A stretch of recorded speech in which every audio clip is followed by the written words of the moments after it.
Po or afternoon na mga kababayan, ma'am sir, this is Jam, the Filipino channel lang inyong pong lingkod. So today is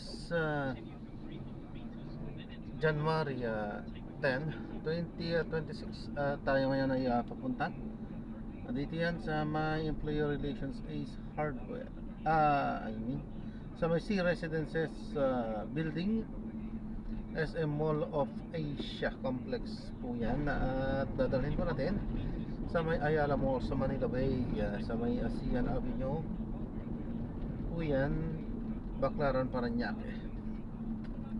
Okay po, magbabalik po tayo mamaya konti po pag nakuha na po natin sila. Disclaimer lamang po, ang content po natin ay kalsada at hindi ang passenger. Kaya naman sakasakali man po na may marinig kayo mga pangalan ng lugar, pangalan ng tao, pangalan ng organizations, government o private man yan, ay wala pong kinalaman ng channel nito at wala pong pinapatuklan. Lahat po ng pinag-uusapan dito ay pawang dito lamang po yan sa loob at wala pong pinapatuklan sa labas. Okay po, magbabalik po tayo mamaya konti pag nakuha na po natin sila.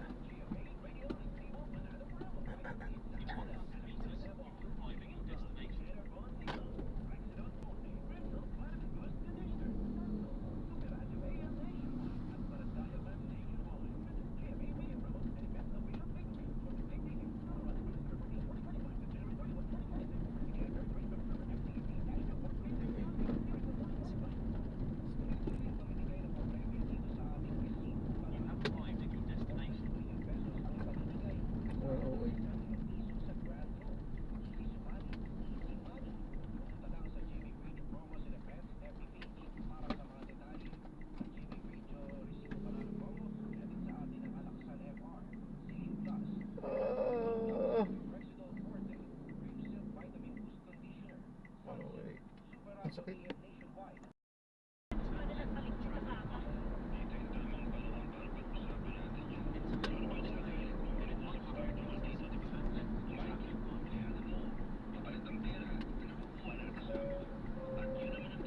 Pumayag nga ako dahil wala naman akong karapat ng kulinte, di ba? Kahit umalma ako, sarado na yung utak mo. Kaya nga kahit masakit, kahit ayoko, umuo na lang ako para sa mga anak natin, para sa pamilya natin. Pero nangako ka sa akin na hindi mo pababayaan ang anak natin, Francis. Hindi lang sa perang pinadadala mo, kundi ikaw mismo bilang tatay sa kanila. Kaya lang, kung nakalimutan mo na naman yata yung pangako mong yun. Hoy, para sa kaalaman mo, ha? Laging umiiyak ang mga anak natin. Hinahanap ka nila. Lagi silang nagtatanong kung kailan ka uuwi. Lalo na sa panganay mo.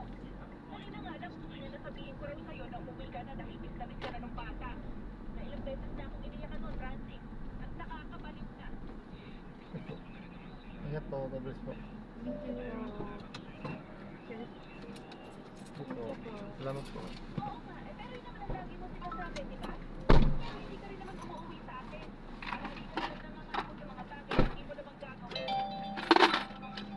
Ay, po. At ano namang dahilan? Yung malandi mong amo. Yung pinatawag na niya, nag-away tulo sila ng asawa niya, gano'n? Tapos malungkot siya, kailangan niya na makakausap. Kung gano'n, paano pala kami ng mga anak mo? Malungkot din kami dito, uy. Nag-iiyakan pa nga kami dahil kung gusto ka na namin makita at makasama. Talaga yun, ang matimbang na sa'yo yung amo mong yan kesa sa amin. Yung totoo, Francis, magsabi ka ng totoo. Pinagpalit mo na ba kami sa kanya? Siya na ba yung mahal mo at hindi na kami? Sagutin mo, Francis. Malamang dahil mapera yung babaeng yan. Tapos baka marami siyang pinangako sa'yo. Ikaw naman, nasilaw na ng gusto, kaya ayaw mo na kaming uwian.